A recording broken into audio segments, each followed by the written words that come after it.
Baik, bismillahirrahmanirrahim. Assalamualaikum warahmatullahi wabarakatuh.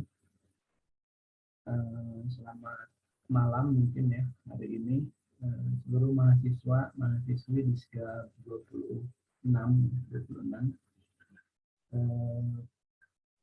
seperti biasa ya, pada saat ini kita memulai dengan ucapan Bismillahirrahmanirrahim dan syukur alhamdulillah, selalu puji dan syukur kita panjatkan kehadirat Allah Subhanahu wa taala yang senantiasa melimpahkan taufik hidayahnya kepada kita semua sehingga pada malam hari ini hari Jumat ya, dan bertepatan dengan bulan Ramadan ya. Mungkin hari ini atau malam ini Anda semua selesai melaksanakan ibadah saum, kemudian juga ibadah taraweh ya. Karena kebetulan jam kita malam ini jam 21 sampai jam 12. Sebenarnya kalau kita laksanakan secara virtual sinkron, ini agak berisiko besar ya. Karena lumayan malam, kemudian pekerjaan kita juga di siang hari lumayan padat, dan esok hari juga harus melaksanakan pekerjaan. Sehingga dari mulai awal sampai saat ini perkuliahan di Uskar 26 ini saya melaksanakannya secara virtual asinkron ya. Ini memudahkan Anda dan saya sendiri juga dalam proses pembelajaran ya, dari sisi waktu, karena lumayan jamnya sampai tengah malam ya. Nah, kemudian mudah-mudahan juga pada malam hari ini, kemudian bertepatan dengan bulan Ramadan ini, saya mengucapkan selamat menjalankan ibadah saum dan ibadah-ibadah yang lainnya di bulan Ramadan untuk seluruh mahasiswa dan mahasiswi tentu saja yang menjalankan. Untuk yang non-muslim, saya kira aktivitasnya, kemudian fokus juga tetap dijaga, kemudian juga toleransi antar beragama selalu kita laksanakan. Selanjutnya salawat serta salam semoga tetap dicurahkan kepada junjungan kita Habibana Nabi Muhammad Sallallahu Alaihi Wasallam, pada keluarga, sahabat, tabiin serta seluruh umatnya yang selalu taat patuh terhadap ajaran beliau, yang insya Allah mudah-mudahan termasuk kita di antaranya. Baik mahasiswa dan mahasiswi di sekitar 26 yang kita banggakan, pada pembelajaran malam hari ini kita akan menyampaikan materi tentang manajemen funding. Nah, bagi teman-teman praktisi di perbankan seperti Kang Sidik yang di BCA ya, kemudian mungkin juga hari ini bergabung Teh Putri dari BRI, kemudian teman-teman lainnya juga yang dari perbankan merupakan praktisi, saya kira implementasi manajemen funding mereka sering atau merupakan kegiatan sehari-hari mereka, apalagi kalau ada di marketing funding ya, seperti yang dilakukan oleh Putri ya.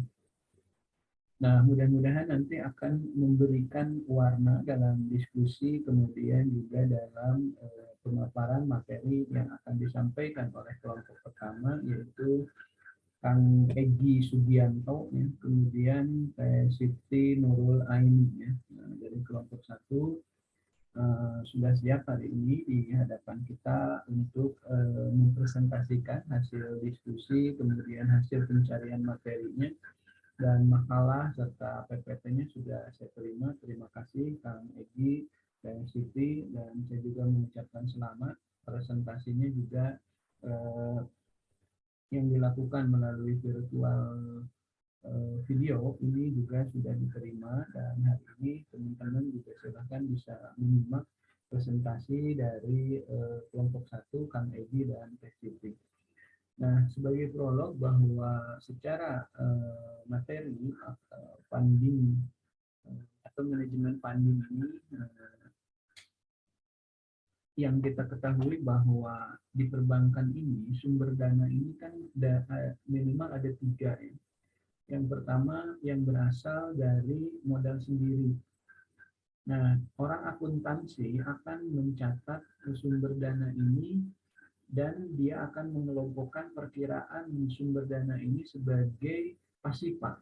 Ya, biasanya sebelah kanan kalau neraca itu berhadapan dengan kita, tapi kalau dihadapkan bersamaan dengan hadapan kita itu pasti di sebelah kiri ya, sebelah kiri.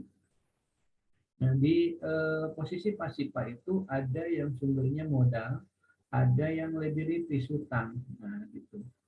Nah, sumber dana yang kita nanti dibahas dalam manajemen funding ya di perbankan itu ada yang bersumber dari modal sendiri. Salah satunya adalah investasi atau dari owner, dari para pemegang saham. Itu merupakan sumber dana bank ya. Dan posisinya akan ada di modal, karena itu menjadi perkiraan komposisi yang ada di modal. Nah, kemudian yang ada di modal juga nanti ada yang disebut dengan cadangan-cadangan. Nah, biasanya cadangan-cadangan ini adalah laba hasil operasional tahun-tahun sebelumnya ya, yang pembagiannya itu selain dibagi kepada para investor, para pemegang saham, itu presentasinya ada untuk cadangan, cadangan-cadangan. Nanti cadangan juga tergantung kebijakan dari komisaris dan direksi perbankan tersebut. Ada yang untuk cadangan umum, ada yang cadangan khusus. Cadangan khususnya nanti juga bisa dipecah kembali untuk misalkan cadangan A, B, C, D-nya gitu, seperti itu. Yang jelas hasil penyisihan dari keuntungan operasional tahun-tahun sebelumnya biasanya ada presentasi untuk cadangan dan itu akan penempatannya di modal ya, modal bank di bawah hasil dana investasi dari para pemegang saham ya, para pemegang saham. Nah, karena kenapa itu masuk di modal? Karena tidak akan ada tuntutan untuk pengambilan. Jadi sumber dana yang masuk tetapi posisinya ada di modal. Itu juga hasil penghimpunan dana ya yang bersumber dari modal. Kemudian laba yang belum dibagikan. Nah, misalkan tahun operasional 2021 kemarin ada laba. Biasanya bulan Februari, Maret ya, itu ada rapat pemegang saham dan di situ ada pembagian hasil keuntungan tahun 2021. Presentasinya misalkan 60% dibagi kepada pemegang saham, kemudian 20% untuk cadangan, kemudian 5% untuk dana CSR, sekian persen misalnya itu ya pembagiannya. Tapi sampai sekarang bulan April 2022 misalkan rapat pemegang saham kemudian pembagian itu belum dilakukan. Nah, jadi keuntungan operasional tahun kemarin, laba yang belum dibagikan itu posisinya pasti di modal. Jadi dana itu masuk dan tersimpan perkiraannya di modal. Dan banyak juga sumber-sumber dana yang bersumber dari modal, ya, termasuk juga laba tahun berjalan 2020, salah satunya keuntungan bulan Januari, bulan Februari, bulan Maret, itu juga pasti posisinya masuk di modal. Ya. Nah, itu merupakan sumber dana yang masuk yang nanti digunakan operasional bank tadi. Bisa untuk pemberian kredit, bisa untuk pemberian aktiva tetap, bisa untuk biaya-biaya dan lain-lainnya. Ya, tentu saja. Walaupun seharusnya untuk biaya-biaya harus tertutupi bukan dari perkiraan yang sumber dana dari tiga ini. Seharusnya sumber dananya dari hasil keuntungan. Kemudian sumber dana yang lain dalam penghimpunan dana di bank ini selain modal sendiri itu ada dari pinjaman pihak lain. Misalkan bank kita ini ternyata untuk memenuhi kebutuhan operasionalnya meminjam ke pihak lain, misalkan ke OJK atau pemerintah, bank pemerintah atau bank lainnya atau bank dunia misalkan. Itu, tapi pinjaman kepada pihak lain saya kira akan membebani dalam jangka panjang ya karena harus ada biaya bunga dan lain sebagainya. Ya. Biasanya pinjaman pihak ketiga ini dilakukan karena hal-hal yang urgent saja. Ya. Kemudian yang kedua dilakukan untuk tujuan memotivasi saja. Jadi presentasinya harus jangan lebih besar dana pihak ketiga ketimbang modal, ketimbang dari dana masyarakat misalkan. Dan dana pinjaman pihak ketiga itu akan tersimpan di posisi pasifa itu di liabilities, di hutang ya, tidak di modal gitu kan.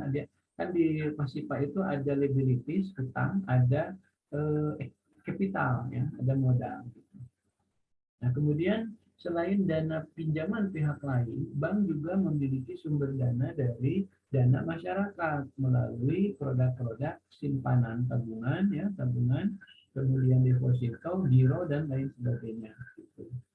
Nah, dalam konteks manajemen funding, ya, sebetulnya memang yang tiga yang tadi, ya, manajemen funding itu. Tetapi yang paling banyak kita eksplor dalam pembelajaran akademisi, terutama manajemen funding, adalah konteks manajemen funding yang bersumber dari dana masyarakat. Gitu.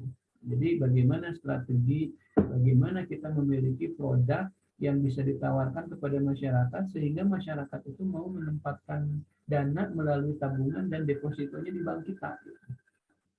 Dan ini nanti akan berkaitan dengan manajemen pemasaran, ya, pemasaran jasa bank tentu saja, ya.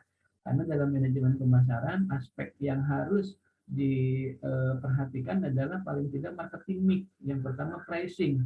Nah, pricing dalam simpanan, dalam deposito itu tentu saja salah satunya bunga mungkin, ya, bunganya.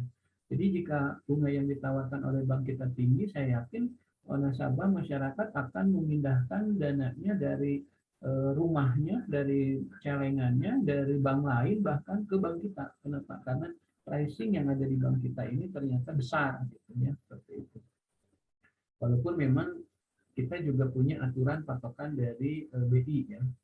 Nah, kemudian yang kedua, selain pricing dalam marketing ini ada promotion. Nah, promotion juga, ya, baik mungkin melalui advertising, personal selling, sales promotion, publikasi. Nah, ini dikenalkan produk-produk kita. Misalkan BCA, Kang Sidik memiliki produk untuk menghimpun dana itu, produk simpanannya tahapan, ya, tabungan hari depan.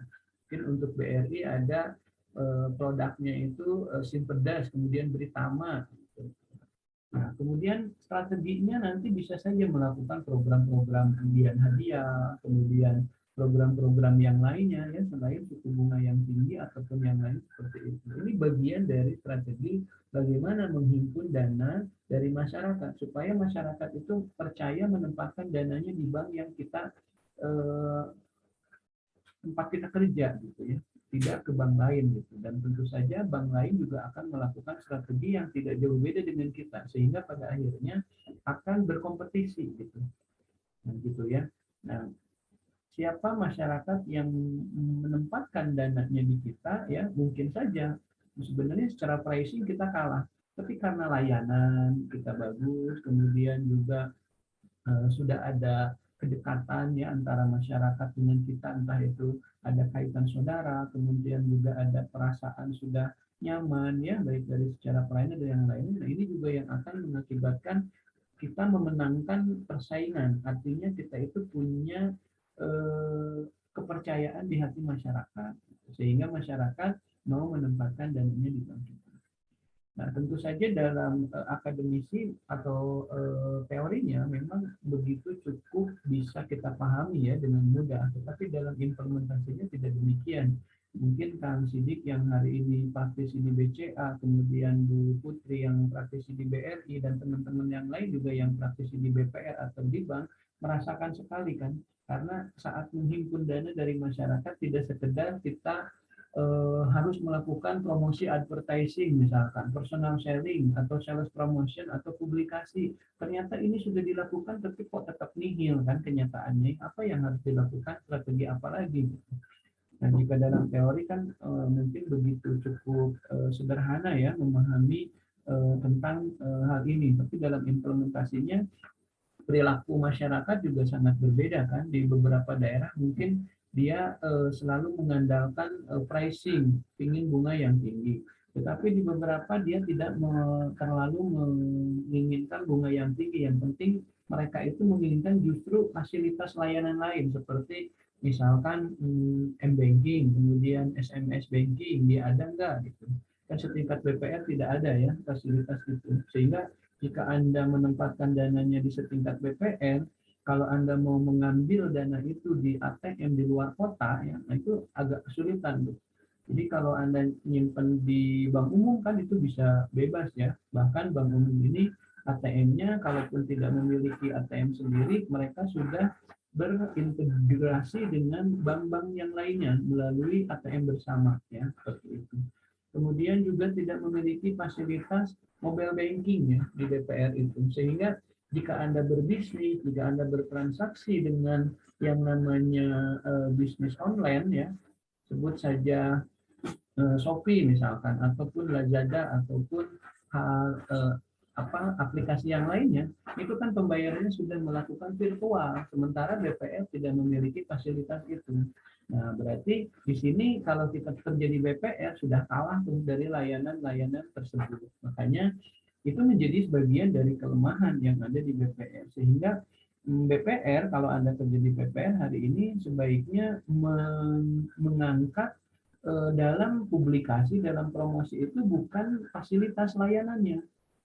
Apalagi di luar kota, misalkan ngambil di Papua, BPR, Anda nabung di BPR Sumedang, kemudian jalan-jalan ke Papua mau ngambil itu susah, karena mereka tidak terintegrasi dengan sistem perbankan yang lainnya. Nah, sehingga di situ menjadi sebuah kelemahan. Dan jika kita memasarkan, Anda menjadi marketing funding di BPR, jangan mengangkat layanan yang tadi, gitu, karena orang sudah tahu bahwa di BPR tidak ada layanan seperti itu. Nah, kita harus mengangkat hal-hal yang lain yang menjadi kekuatan BPR Anda, bank Anda tempat kerja, misalkan pricing yang agak lumayan tinggi dibanding dengan bank umum. Kemudian juga misalkan layanan, jika Anda mau menabung, walaupun kami tidak memiliki ATM dan tidak memiliki, tapi kami secara personal siap menjemput dana simpanan Anda, atau kalau mau ngambil cukup SMS. Ya, walaupun ini terkadang tradisional dan jadul, ya, mungkin orang akan ketawa, tetapi bagi sebagian masyarakat kecil mungkin masih bisa ditolerir, ya, karena masyarakat kecil tidak terlalu, apalagi di pedesaan, tidak terlalu mengikuti perkembangan virtual seperti tadi, ya, digitalisasi seperti tadi. Tetapi jika memang konsep itu, pemasaran seperti itu disampaikan kepada orang-orang yang memang sudah pendidikan dan sebut saja generasi milenial, ini sudah diketawain. Kenapa? Karena proses jemput bola kemudian mengantarkan itu, ini akan menurut mereka merupakan hal yang jadul, gitu, yang sudah hari ini sudah tidak dilakukan kembali. Kemudian yang kedua, proses pengambilan sama manusia, kemudian penjemputan sama manusia itu rawan dengan fraud, gitu, rawan dengan tingkat kehilangan, kesalahan, karena sifatnya manusia bisa saja kan pas di jalan mungkin jatuh, hilang, kemudian mungkin dia pun punya karakter yang tidak baik sehingga memanipulasi uang hasil simpanan maupun dana yang diambil. Kemudian yang kedua juga, kalaupun jujur, kita ini terkadang kalau ngambil dianterin suka punya perasaan yang tidak enak juga kalau tidak memberikan uang transfer, gitu. Jadi ini juga menjadi beban layanan yang bagi beberapa pihak ini menjadi hambatan, gitu. Sementara di M-Banking itu sampai titik rupiah 0, saja itu sudah mampu tercatat, gitu. Seperti itu. Jadi bagi generasi milenial ke sini sebenarnya hal-hal yang virtual, layanan, gitu, ya, ini yang dikedepankan, tidak sekedar pricing. Maka dari itu, jika Anda kerja di BPR, ini agak sedikit sulit, ya, memasarkan produk-produk bank tempat Anda bekerja setingkat BPR.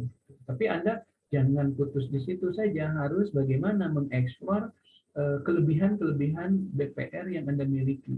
Walaupun dalam hati sudah barang tentu memang secara umum kekurangan dari BPR itu salah satunya sistem yang tidak terintegrasi dengan perbankan lain. Berbeda dengan BRI, Bank Mandiri, selain cabang ini, nah ini cabang di mana-mana ini pada saat kita membicarakan marketing mix, ini kaitannya dengan pledge 4, ya. Jadi jaringannya ada di mana-mana. Sementara BPR Anda mungkin hanya di wilayah Jawa Barat saja, hanya di wilayah Sumedang saja. Kayak BPR Sumedang kan hanya di wilayah Sumedang saja. Saat Anda belanja di wilayah Sukabumi aja, Anda nggak bisa mengambil uang yang ada di BPR. Jadi harusnya dari berangkat dari Sumedang itu udah diambil tunai, Anda bawa-bawa, dan itu juga yang suka diketawain oleh masyarakat yang lahir di generasi milenial, karena hari ini bawa-bawa uang itu kan udah jadul banget gitu. Hari gini itu orang-orang milenial itu bawanya tunai itu sewajarnya saja, seperlunya di perjalanan gitu. Jadi dia bawanya cukup segenggam HP, cukup sekartu ATM saja. Di kartu ATM saja juga sekarang udah jadul ya. Jadi kebanyakan ya semua itu sudah ada fasilitas di sebuah HP-nya dia di situ. Jadi di HP itu banyak aplikasi-aplikasi yang mampu melakukan banyak transaksi gitu. Gitu. Seperti beli tiket pesawat dia cukup di HP-nya. Beli tiket kereta api dia mau pergi lagi cukup di, yang penting saldonya selalu ada. Nah, ini perkembangan-perkembangan yang luar biasa dalam manajemen funding pun harus diikuti, karena saat perbankan kita tidak bisa mengikuti perkembangan yang sesuai zaman ini, maka anda sebagai orang marketing funding agak kesulitan memasarkan produk ini. Kenapa? Karena masyarakat sudah begitu paham dengan layanan fasilitas yang ditawarkan. Nah, ini ya.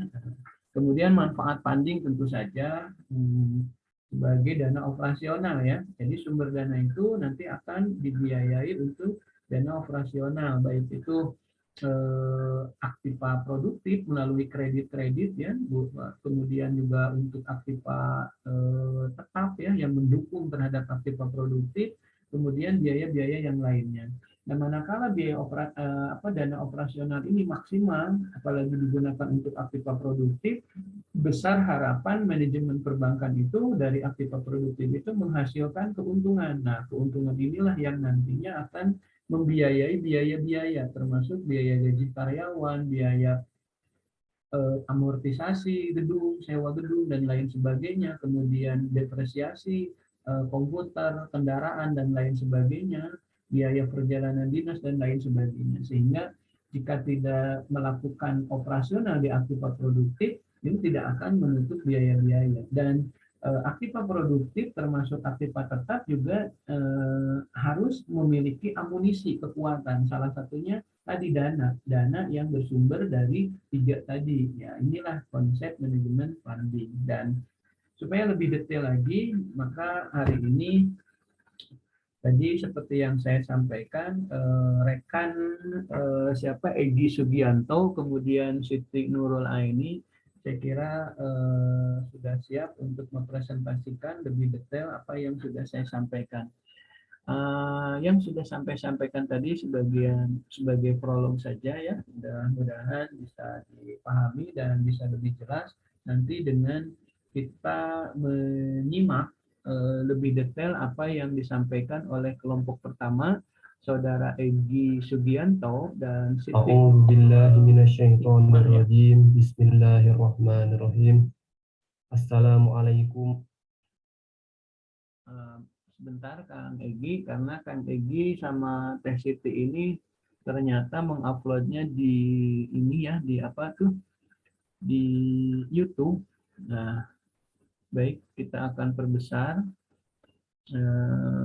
Silahkan sekarang boleh memulai mempresentasikannya. Silahkan Kang Egy, Teh Siti untuk mempresentasikan. Billahi minasyaitonir rajim. Bismillahirrahmanirrahim. Assalamualaikum warahmatullahi ta'ala wabarakatuh. Waalaikumsalam warahmatullahi wabarakatuh. Innal hamdalillah nahmaduhu wa nasta'inuhu wa nastaghfiruh wa na'udzu billahi min shururi anfusina wa min sayyiati a'malina. May yahdihillahu fala mudilla lahu wa may yudlilhu fala hadiya lahu. Asyhadu an la ilaha illallah wa asyhadu anna Muhammadan abduhu wa rasuluh. Amma ba'du. Pertama, mari kita panjatkan puji syukur kehadirat Allah Subhanahu wa taala yang mana atas kudrat dan iradahnya kita semua masih diberikan nikmat iman, nikmat Islam, sehat lahir serta sehat batin, sehingga kita semua masih bisa beraktivitas. Salawat serta salam semoga selamanya terlimpah curahkan kepada junjungan kita semua, panutan alam, Habibana wa Nabiyana Muhammad Sallallahu Alaihi Wasallam, kepada keluarga, kepada kerabat, kepada sahabat, kepada tabi'in, atba'i tabi'innya, serta mudah-mudahan sampai kepada kita selaku umatnya. Amin ya rabbal alamin. Yang terhormat dan yang Allah muliakan, Bapak dosen beserta rekan-rekan mahasiswa semua. Pertama, saya dan rekan saya mengucapkan terima kasih untuk semua karena pada kesempatan kali ini kami bisa menyampaikan hasil diskusi kami, materi diskusi mengenai manajemen funding atau marketing simpanan.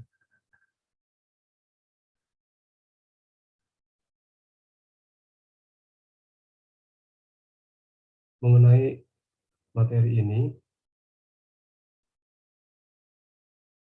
bisa langsung dilihat pada PPT yang telah kami buat, mulai dari pengertian makro marketing funding,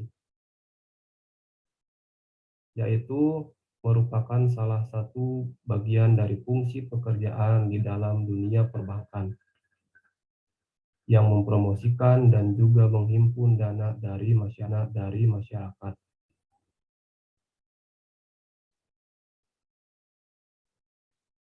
Kemudian di bagian kegiatan funding. Di sini, kegiatan penghimpunan dana masyarakat atau nasabah dalam bentuk tabungan, deposito, giro bank adalah sebagai tempat menyimpan dan berinvestasi. Nasabah memiliki keuntungan berupa bunga dan keamanan uangnya. Selain itu, nasabah juga dapat melakukan transaksi pembayaran dengan mudah lewat tabungan. Di bagian fungsi marketing funding, pada poin A, untuk mencari nasabah atau pihak ketiga yang mempunyai dana lebih agar mau untuk menyimpannya ke dalam bank atau lembaga keuangan dalam bentuk produk yang ditawarkan, yaitu dalam bentuk simpanan tabungan, simpanan giro, dan simpanan deposito. Saya Siti Nurul Aini. Di sini saya akan melanjutkan presentasi dari rekan saya AEG. Selanjutnya, fungsi marketing funding yang kedua yaitu memperkenalkan, mempromosikan, memasarkan produk perbankan, dan memperluas jaringan atau relasi antar perbankan atau dengan dunia luar perbankan itu sendiri. Tugas dan tanggung jawab marketing funding. Yang pertama, marketing funding sendiri bertanggung jawab pada pencapaian target bidang usaha funding atau pendanaan. Seorang marketing funding akan diberikan target dari suatu bank yang mempekerjakannya untuk dapat menghimpun dana sebanyak-banyaknya dari nasabah. Kedua, seorang marketing funding dituntut untuk mempunyai kemampuan berkomunikasi yang baik, memiliki kemampuan untuk menjaga hubungan baik dengan nasabah ataupun calon nasabah, memiliki keahlian dalam menganalisa calon nasabah dari segi kebutuhan nasabah. Strategi manajemen funding dalam meningkatkan jumlah customer. Strategi meningkatkan jumlah customer, terutama untuk divisi funding atau simpanan, dilakukan suatu lembaga keuangan dengan tujuan memperbesar penyimpanan dana dari berbagai kalangan masyarakat. Semakin banyak dana dari masyarakat yang terkumpul untuk disimpan, berarti semakin berkembang lembaga keuangan tersebut. Beberapa strategi manajemen dalam hal peningkatan jumlah nasabah simpanan, di antaranya 1. Menawarkan berbagai produk menarik kepada calon nasabah. Setiap lembaga keuangan bank yang mempunyai beragam produk perbankan yang nantinya akan ditawarkan kepada masyarakat. Yang kedua, memberikan kemudahan dalam hal teknis menyimpan dana di lembaga atau bank.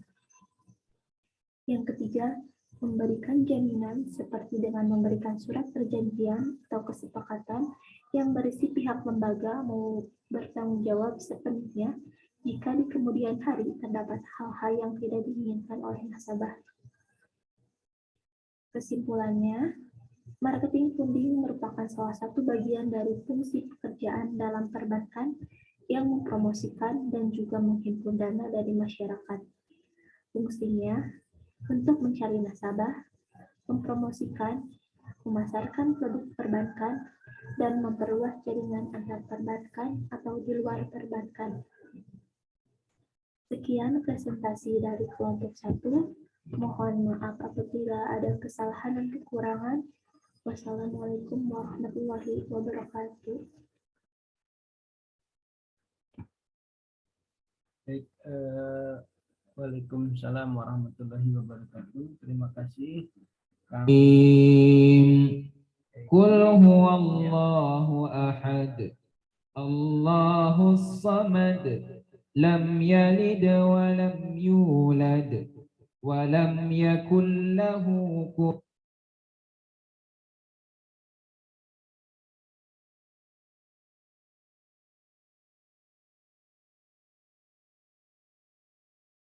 Baik, terima kasih Kang Egi Sugianto dan Teh Siti Nurul Aini yang sudah mempresentasikan, karena tadi posisi rekamannya di YouTube ya, kemudian saat ditampilkan itu memang jalan sendiri otomatis sehingga lanjut ke video selanjutnya. Jadi mohon maaf tadi kalau dalam rekamannya langsung mengarah ke video-video sebelumnya yang ada di YouTube.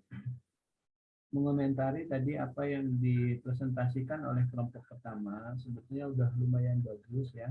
Cuma sayang saat tadi Egi menyampaikan ini slide-nya tidak muncul ya, sehingga teman-teman di